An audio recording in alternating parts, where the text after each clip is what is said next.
মানে তুমি বলতে চাইছো যে তুমি মধুরা দুজনে মানে কনসাল্ট করেই ব্যাপারটা? আসলে সৈকত আর অপর্ণা ওদের মুখ থেকে সত্যি কথা বলানোর এটাই শেষ অস্ত্র ছিল। অবশ্য আমি কিছুই করিনি, পুরো প্ল্যানটাই রজতবাবুর।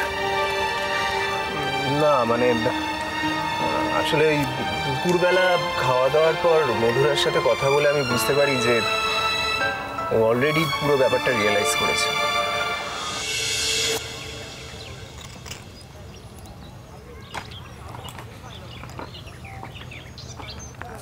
কি ব্যাপার বলুন তো ম্যাডাম, লাস্ট আইটেমটা না খেয়ে চলে এলেন? ও আপনি?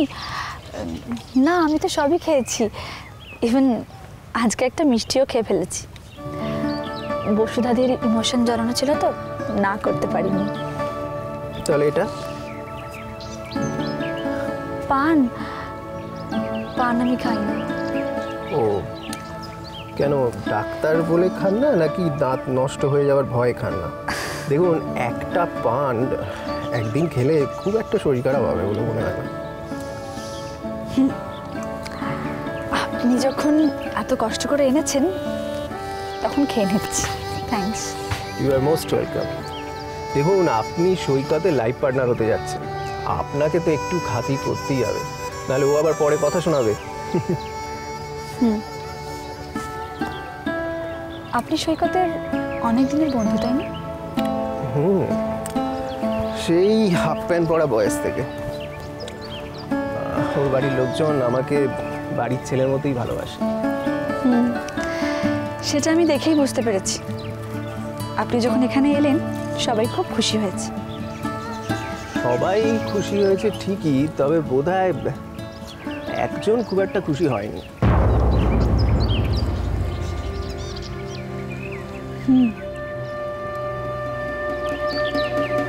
জানি, সেটা আমি খেয়াল করেছি। আপনি যখন ক্যাচটা ধরলেন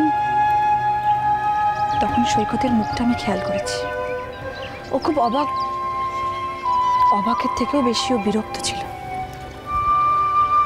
আপনি খেয়াল মানে? রজতবাবু, আপনার সাথে আমার কিছু কথা আছে, আমি আপনাকে কিছু কথা বলতে চাই, আপনি যদি কিছু মনে না করেন। আসলে আপনি সৈকতের ছোটবেলার বন্ধু, আমার মনে হয় এই কথাগুলো আপনাকে বলাই ঠিক হবে। হ্যাঁ বলুন, কি বলবেন? সৈকতের সঙ্গে কি অপর্ণার কোনো রিলেশন গ্রো করেছিল?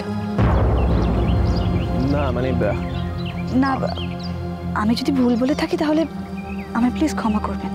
না না, আপনি একদম ঠিক বলছেন।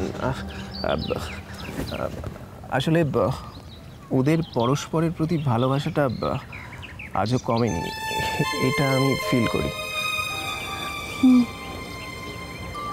আসলে সৈকতকে প্রথম দিন থেকে দেখেই আমি বুঝতে পেরেছিলাম ও কাউকে ভালোবাসে,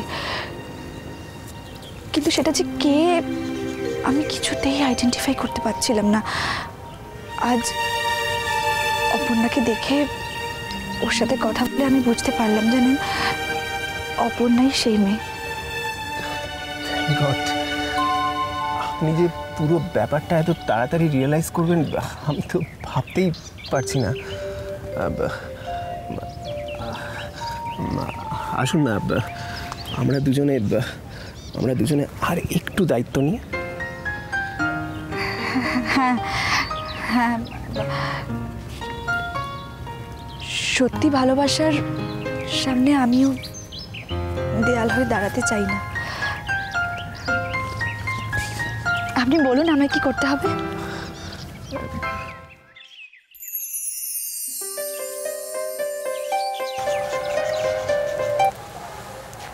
আচ্ছা রজত, আরে তোমার তো নিজের প্রফেশন ছেড়ে ডিপ্লোম্যাট হওয়া উচিত ছিল। মানে তুমি এত সব প্ল্যান করলে আমরা কিছু জানতে পারলাম না। আশ্চর্য।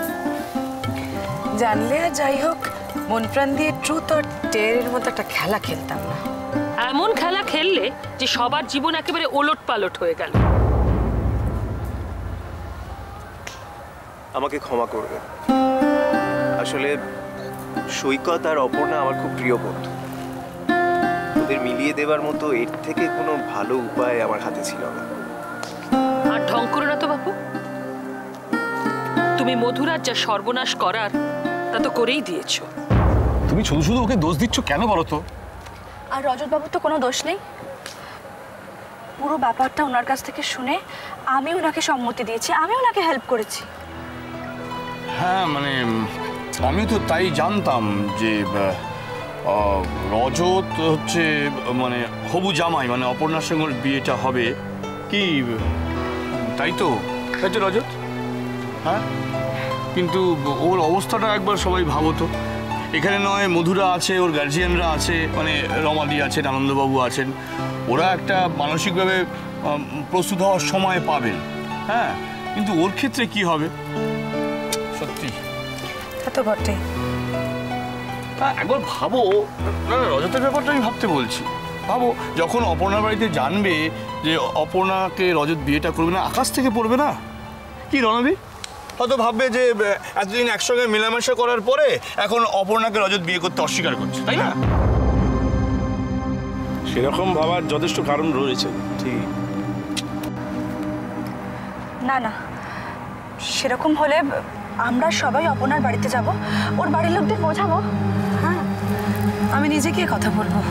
আমি বলবো আজকের যুগে রজতের মতো ছেলে পাওয়া দেয়, ও তো কোনো অন্যায় করেনি।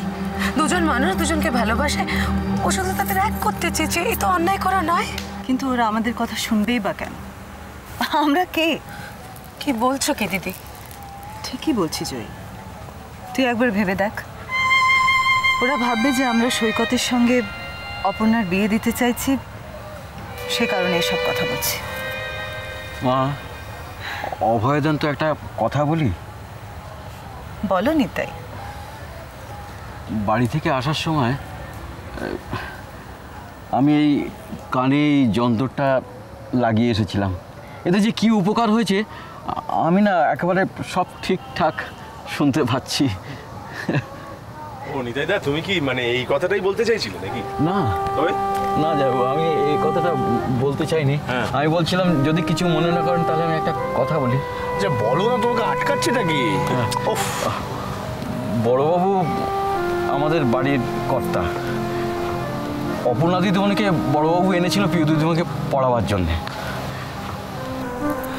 হ্যাঁ, সেটা সবাই জানে। হ্যাঁ, বড়বাবু যদি মন থেকে সবাইকে ঠিক মতন বুঝিয়ে বলেন তাহলে আমার মনে হয় বড়বাবুর কথা কেউ ওই বাড়িতে ফেলতে পারবে না। এটা নিতাইদা কিন্তু মন্দ বলেনি। হ্যাঁ, মানে ইনফ্যাক্ট স্যার তো অপর্ণার দাদা মানে সন্দীপকে ভালোভাবেই চেনেন। মানে ও তো আমাদের নার্সিংহোমে চাকরি করে। আপনি যদি একটু বলেন তাহলে তো। কে গো, তুমি চুপ করে আছো কেন? কিছু বলবে না? কিরে দিবাকর, ঘুম মেরে গেলি যে? অপর্ণার জন্য ওর বাড়িতে কথা বলবি না? এমনি আমার জন্য আপনাদের সবাইকে অনেক অসুবিধায় পড়তে হলো, আর নতুন করে আমার জন্য কাউকে অসুবিধায় পড়তে হবে না। আজকে এখানে যে ঘটনাটা ঘটলো আমি তার জন্য আপনাদের সবার কাছে ক্ষমা চাইছি। আমায় ক্ষমা করে দেবেন। আমি চলে যাচ্ছি, এক্ষুনি চলে যাচ্ছি। দাঁড়াও অপর্ণা,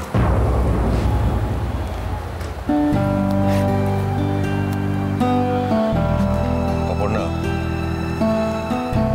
আমরা না জেনেই তোমার উপর অনেক অন্যায় অবিচার করেছি। যদি পারো আমাদের ক্ষমা করে দিও।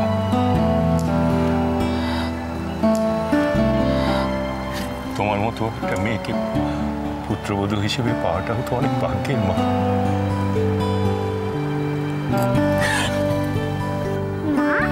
তার মানে বোনাটি বড় ভাই বউ হবে? হবে তো। কি মজা, কি মজা।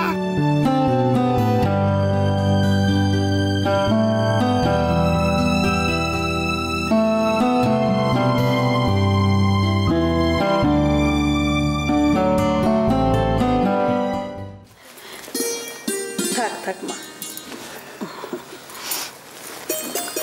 কদিন পরে এলি বলতো, আর একটু থেকে গেলে পারতিস। না মা, কলকাতা রাস্তায় যা জ্যাম হয় না, পৌঁছতে পৌঁছতে রাত হয়ে যাবে গো। তাহলে তো যাবার দরকারটা কি? আজকে রাতটা এখানে থেকে যা।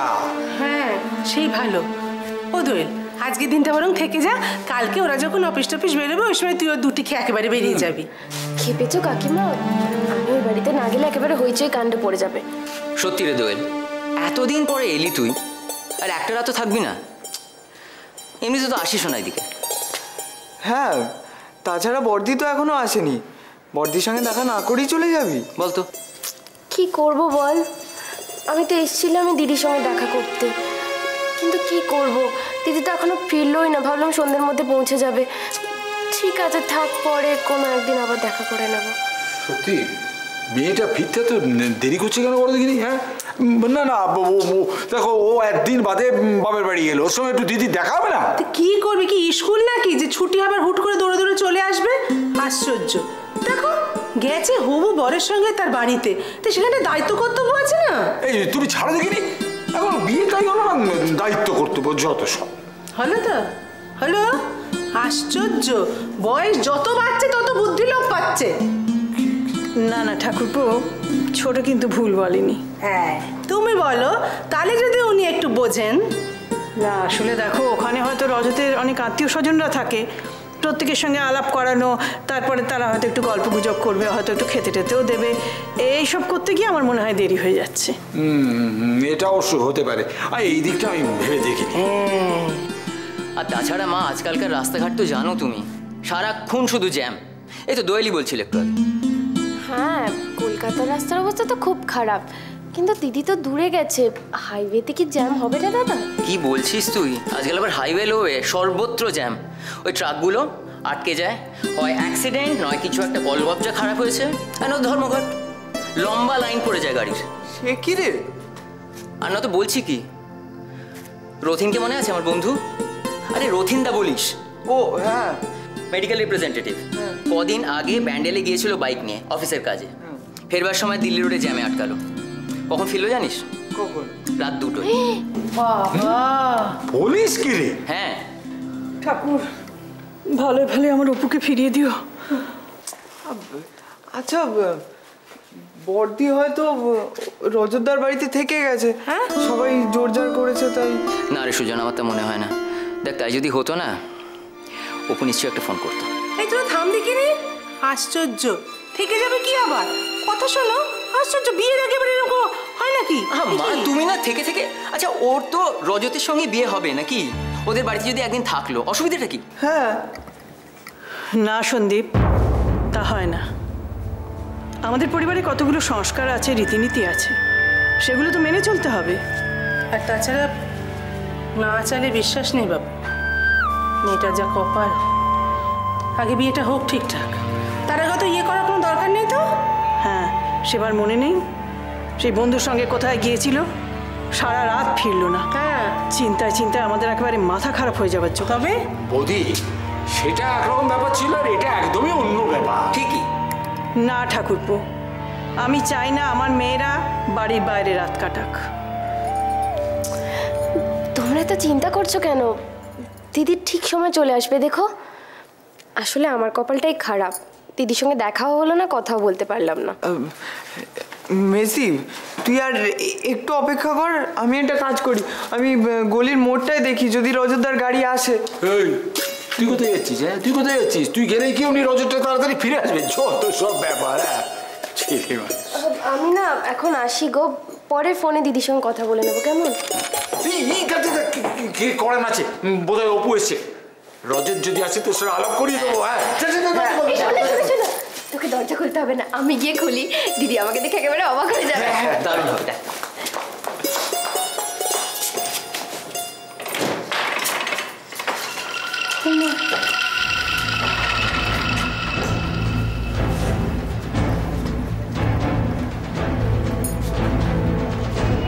তুমি তোমাকে নিতে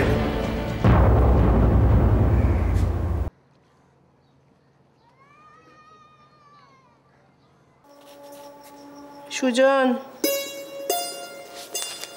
ওই ধর দিয়ে এসো এক্ষুনি। তো খবরের কাগজ বলে মাথা খাবে তোমার বাবা। হ্যাঁ বর্দি এই কালকে রজতদার সঙ্গে সারাদিনটা কেমন কাটালি বললি না তো? দাদা চা। হ্যাঁ দে দে দে। আচ্ছা ও কি করে বলবি বল দেখি? তুইও তেমনি, কালকে অত রাত করে ফিরলে সময় পেলো কোথায়? কই রে অপু, রজতের দেশের বাড়ি কেমন দেখলি?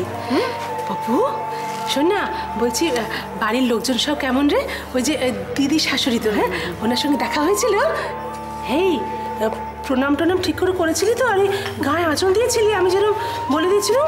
এই কি বাপরে বাপরে বাপ! কি আরে তোমরাই যদি বলে যাও ও কখন বলবে বলো তো? হ্যাঁ ঠিক বলেছিস দাদা। এই বর্দি বল না ওদের বাড়িতে কি খাওয়ালো রে? এই অপু চুপ করে আছিস কেন? বল, আমি তো শুনি। বল না বল না, এই অপু বল না। এই অপু কি বলবো বলো তো, বলার মতো তো কিছু নেই। ও মা, এই দেখো তুই দেখো না আসল কথাটাই আমাদের বললি না। অপু ও ও বাড়ির সকলের তোকে পছন্দ হয়েছে তো মা? হ্যাঁ সত্যি কি যে বোকার মতন কথা বলো না। অপুকে পছন্দ হবে না? অপুকে পছন্দ হবে না? আরে অপুর মতন মেয়ে পাওয়া একটা ভাগ্যের ব্যাপার, যে মানে ওর যার বাড়িতে বিয়ে হবে না সেই বাড়ি এবারে আলোয় আলো হয়ে যাবে। হ্যাঁ আর তখন আমাদের বাড়িটা অন্ধকার হয়ে যাবে। আমার কি মনে হয় জানিস, এই রজতের মার সঙ্গে একটু কথা বলা দরকার। আমি যত তাড়াতাড়ি হোক বিয়ের দিনটা ঠিক করতে। হ্যাঁ তুই জানা তাহলে একবার। শোনো শোনো, আমি তাহলে কাজ করি আজকে অফিস ফেরার পথে আমি রজতের বুক স্টোরে চলে যাই। ওর সঙ্গে কথাবার্তা বলে একটা দিন ঠিক। হ্যাঁ হ্যাঁ হ্যাঁ তুই ভালো না, তার আর কোনো দরকার নেই। আমার সঙ্গে রজতের বিয়েটা আর হচ্ছে না। কি কি বলছিস অপু? ওই মেয়েটাই বা কেমন বলতো? কার কথা বলছো পিসিমণি?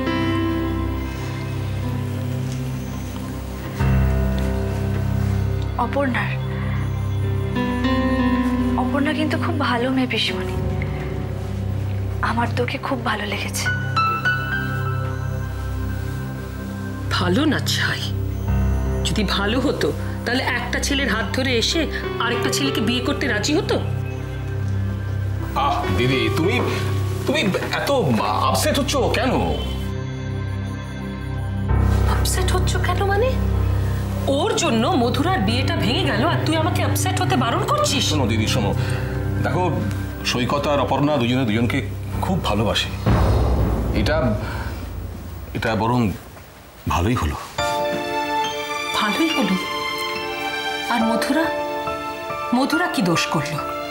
ওই মেয়েটার চেয়ে মধুরা কোন অংশে কম বল? আমি আর সৈকত তো ভালো বন্ধু হতে চেয়েছিলাম পিসিমণি, সেটাই তো হলো। মাঝখান থেকে সৈকত ওর মনের মানুষ, ওর ভালোবাসাকে ফিরে পেল, সেটা ভালো হলো না? যত নষ্টের গোড়া ওই পিকনিক।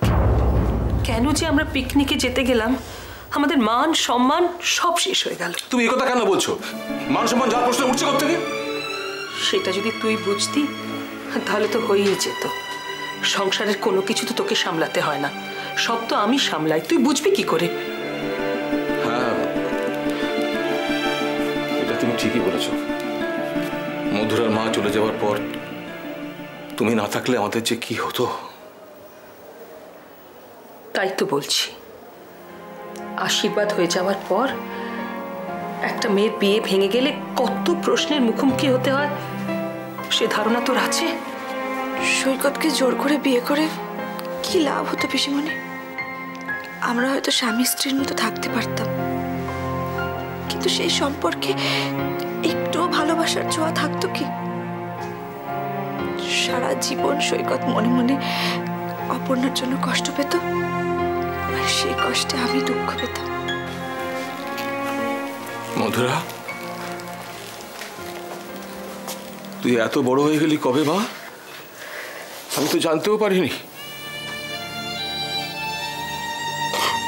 আচ্ছা বাবা, জোর করে কারোর ভালোবাসা পাওয়া যায় বলো বাবা?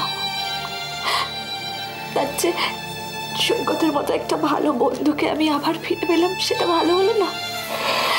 তোর জন্য আমার গর্ব হচ্ছে মা, ভীষণ ভীষণ গর্ব হচ্ছে। আজ তোর মা বেঁচে থাকলে কত খুশি হতো। শুনছো, দেখতে পাচ্ছ? তোমার মধুরাকে আশীর্বাদ করো, ওর হৃদয়টা যেন চিরজীবন এইরকম বড় থাকে।